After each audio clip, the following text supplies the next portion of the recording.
He was always a curious guy. Not a coder, not a financial genius, just curious. The kind of man who saw the internet as a living organism, alive, growing, evolving, and maybe, just maybe, waking up. In 2009, when most of the world was still healing from the financial crisis, he was searching, not for profit, not for fame, but for something different, a better way, a smarter system, something that didn't feel rigged from the start. Late one night, eyes bloodshot, fingers twitching, he found a post. It was buried in the depths of a forum no one talked about. Dry, technical, ugly even, but it made his pulse quicken. A purely peer-to-peer version of electronic cash would allow online payments to be sent directly from one party to another without going through a financial institution. He didn't know who Satoshi Nakamoto was. No one did. But the paper was elegant, cryptic, almost mythological. He printed it out, read it 3 times. Each time the same feeling. This could change everything. He wasn't rich. He didn't do it for fame or profit, just to see if this weird internet money could actually buy something real. He downloaded the software, felt like he was stepping into a new world, a digital wilderness. He clicked run. His computer wheezed, blinked, then got to work. Lines of code scrolled. Strange jargon flashed across the screen. And then, coins. At first he thought it was broken. There was no fanfare, no transaction screen, no sound, just numbers. 50 BTC, 100 BTC, more and more. He didn't even know what they were worth, because they weren't worth anything. There was no exchange, no market, no price tag, just numbers, and a growing sense that something big was beginning. He dove into the community. They weren't investors. They were rebels, crypto punks, coders, math freaks, libertarians, idealists, and weirdly, it felt like home. Every thread was a debate. Every bug fix was a battle. Could this really become a new kind of money? Or was it just a beautifully designed illusion? He didn't care. He was there for the ride. Weeks turned into months. He mined relentlessly. The coins piled up, thousands of them. No one really kept count. They were tokens, symbols, artifacts of a digital experiment. And then came the pizza. May 2010. A guy named Laszlo posts on Bitcoin Talk, "I'll give 10,000 BTC for 2 large pizzas." He laughed. It was absurd, but also kind of brilliant. It was the first real-world transaction, the moment when the digital bled into the physical. He thought nothing of it. At the time, 10,000 BTC was about $41, the equivalent of tossing a few coins to a friend. Nobody called it investing. It was play, a financial prank. But that prank would one day become a tragedy. After the pizza, something shifted. People laughed. But the laughter wasn't mocking anymore. It was tinged with curiosity. Was this real? Was this the start of a new economy? The moment value crossed the digital threshold, the game changed. He felt it. It wasn't just code now, it was currency. Exchangeable, tangible, alive. Then came Mt. Gox, a rickety little exchange based in Japan, slapped together with duct tape and dreams. But it worked. You could trade your Bitcoin for dollars. At first it was a trickle. A penny per coin, then 5 cents, then 30. He stared at the screen like it was a glitch. He had thousands of coins. That meant real money. He cashed out $20, then $100, ordered a new monitor, treated himself to a steak. Still, it felt like a magic trick. Surely this would collapse by morning, but it didn't. $1 per Bitcoin, $1. He took a screenshot, framed it on his wall. Proof, he joked, that I wasn't crazy. But deep down, he knew. He was only half joking, because this thing, this protocol, this idea wasn't fading. It was growing. New wallets every day, new forums, new believers, and a new wave of doubters, too. Economists laughed. Bankers scoffed. Parents rolled their eyes. It's internet monopoly money, they said. But to him, it felt like rebellion. It felt like freedom. The world started paying attention. News anchors struggled to pronounce blockchain. CNBC aired segments with nervous smiles. Everyone wanted a piece. Bitcoin hit $30, then $266, then, briefly, $1,000. He refreshed price charts every few minutes. Every spike made his stomach twist. Every dip, a jolt of panic. He wasn't just a hobbyist anymore. He was, suddenly, wealthy, at least on paper. Friends who had mocked him were now asking for advice. Old acquaintances popped up from nowhere. "Hey man, you still doing that crypto thing?" He didn't know how to feel. Part of him felt proud. He had seen the storm coming before anyone else. He had planted his flag while the ground was still shaking. But another part of him was afraid. He'd lived through 2008, watched markets crash overnight. He knew what bubbles looked like, knew how fast luck could turn. So he made a decision. He sold. Not everything, but most of it. He transferred the coins, watched the confirmations tick up, and then the number hit his bank account. Hundreds of thousands of dollars. In a single moment, he went from invisible to solvent. From fringe nerd to financial adult. He paid off debt, helped his sister with her rent, booked a holiday to Italy. His friends called him brilliant. Imagine getting rich off magic coins. They toasted to him over cocktails. He smiled, nodded, laughed. But behind the smile, something quiet stirred. A whisper. What if this wasn't the end? What if this was just the beginning? If you're into crypto and want to avoid the scams and traps that catch so many people, grab the free Crypto Red Flags checklist. You'll find the link in the video description and pinned comment. And if you're enjoying this story, hit subscribe. There's a lot more coming. The dust settled. He had made a small fortune. By most standards, a dream outcome. Debt-free, financially safe, still in his early 30s. And yet, something gnawed at him. He kept checking the charts, compulsively, quietly, like someone watching their ex thrive on Instagram. It wasn't the money, not really. It was the feeling that he had touched the future, but let go too soon. For a while, life went on. He moved into a nicer apartment, started freelancing in tech again, tried dating, tried yoga, tried optimism. But the pull of Bitcoin lingered. He still had a small stash, a few hundred coins left in a dusty old wallet. Enough to feel connected, enough to dream, but not enough to matter. The noise returned, but this time louder, mainstream. You couldn't walk into a bar without overhearing someone talk about Bitcoin. Taxi drivers, barbers, old classmates from school. Everyone was suddenly a blockchain expert. He watched in disbelief as the price soared past his wildest predictions. $2,000, $5,000, $10,000, $19,000. It was absurd, insane. His leftover stash, forgotten, neglected, was suddenly worth more than what he sold his main holdings for. He laughed, but it wasn't a joyful laugh.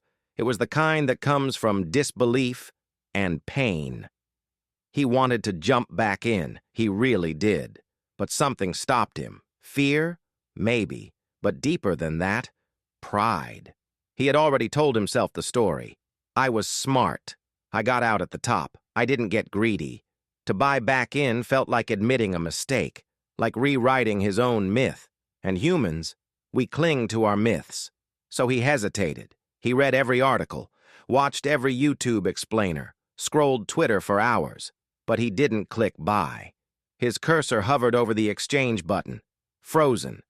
Because in the back of his mind, what if it crashes tomorrow? What if I lose it all? What if I become one of those guys chasing ghosts? He started avoiding crypto news, muted hashtags, unsubscribed from Reddit threads. But it didn't help, because the reminders were everywhere. Billboards, news tickers, conversations at dinner parties, and each one whispered the same thing. You were right, but not for long enough. His friends still celebrated him. You got in early, man. You made it out clean. But those same friends, the ones who laughed at Bitcoin years ago, were now sitting on bigger portfolios than his. Some had jumped in late, but held on longer. They were the smart money now, the geniuses. And he was the guy who sold before the real rally. It haunted him in quiet ways. He stopped opening his banking app, stopped talking about crypto entirely. But the worst part wasn't the loss. It was the silence, because he couldn't talk about it. How do you explain to someone that you made life-changing money and still feel like you failed?